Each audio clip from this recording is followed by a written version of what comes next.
Sunfish has been kind of a long time gestating. And just within the last year, we had the good fortune to receive the Film Nova Scotia and CBC Bridge Award, which is an award for kind of new producers to basically get their feet wet in terms of directing something perhaps slightly longer form and producing something that they're longer than they're used to. And I learned a lot in the course of working on this film. And I think I also gained just so much appreciation for just how important a team is. And it was basically, I spent 5 days on the set in awe, just watching everyone, knowing what they were supposed to do and just being there and everyone being so on board. And I think that's kind of one of the virtues too of independent film is you don't see egos, you see people just all in this because of the passion, because they want to see this thing done. And that goes from everyone, from the actors who went above and beyond to every single member of the crew. As a director, you always hope that you get a really great cast on board. And when you're dealing in independent film and you don't have a lot of money, sometimes it was a genuine concern, especially with a role like Sunfish. You need somebody really great who can pull that off. And we were so blessed to find Mary Fay. Take 3. Landing the role of Sunfish in the movie Sunfish was so exciting. I mean, I have a theater background, so I'm not very familiar with film, but getting this job was really a gift. And working with really wonderful people in it was top-notch. Crap. The role of Sunfish herself is complex, I thought. She has a really wonderful, quirky way about her, as well as an openness and loving kindness that I think we're able to explore also in the film. So when I first read it, I loved her quirky. That's the first thing I saw, was this kind of quirky, the crap lines, and I got really excited. I can do that, I can do that. And then in the end, when she's falling in love, I could really envision her breaking down all those barriers and seeing a real beautiful vulnerability. Liam is perfect casting, and I didn't even know I was doing it.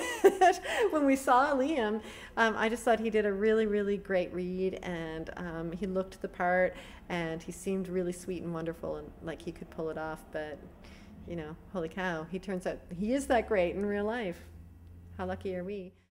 I just felt an immediate connection and affinity for the character of John. I honestly felt when I first got the script sent to me that I was like, hallelujah! There is someone that's writing for me out there. So it was made really easy. It was not like working on other projects that I've worked on before, because it was just like, roll out of bed and be you.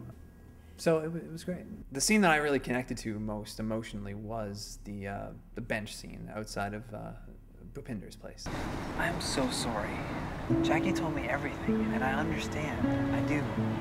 But it's not like that at all. That really, again, was challenging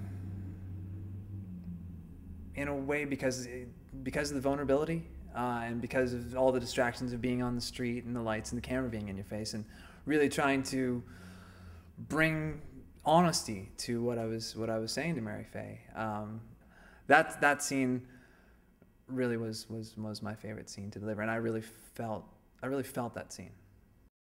Vanessa as Jackie, Vanessa and I go way back. We have a huge history. I've known her since she was 10. So I've always known her as someone who was more than ready to speak her mind and to just say the truth and, damn the consequences. And I think that kind of energy was exactly what we were needing for that role. Vanessa? Well, she's been a longtime friend of our producer, Chris. And he had told me that she was fabulous, but you know what that's like. Oh, I have this friend who can act. So that was a bit of a concern. But we decided that we would kind of test run her on another film that we were shooting at the time. And she was fabulous, and he was right. And that's why he's a producer, because he knows these things. Well, I play Jackie, and Jackie is Sunfish's best friend, someone that she's going to for advice, whether she wants it or not. Jackie's kind of just gonna shoot her mouth off, let her have it, but definitely the truth. What the hell was that? That was the guy I just told you about from the waiting room. I think that's, yeah, the most important part of Jackie's relationship with Sunfish is just seeing her evolve as a person. I mean, I think she's probably seen her go through a lot of phases, and that one phase that stuck through right till the end, you know, and not being able to speak up and to let go. And so Jackie's definitely that push in the right direction. So Sunfish is representative of probably everybody, and maybe human nature in general. People have a tendency to pick something about themselves that they don't like, and they will often use it as an excuse to hold themselves back. And it may be conscious, it may be subconscious, but I kind of took it from that perspective. So with Sunfish, it's her name. With somebody else, it might be their big thighs. With somebody else, it might be the fact that they didn't graduate high school or they don't have a law degree. People will just tend to cling to things that unnecessarily hold them back, but it's something they do to themselves, and what nobody else can see what they have issue with. Where's our flat? Next stop, Degrassi Junior High.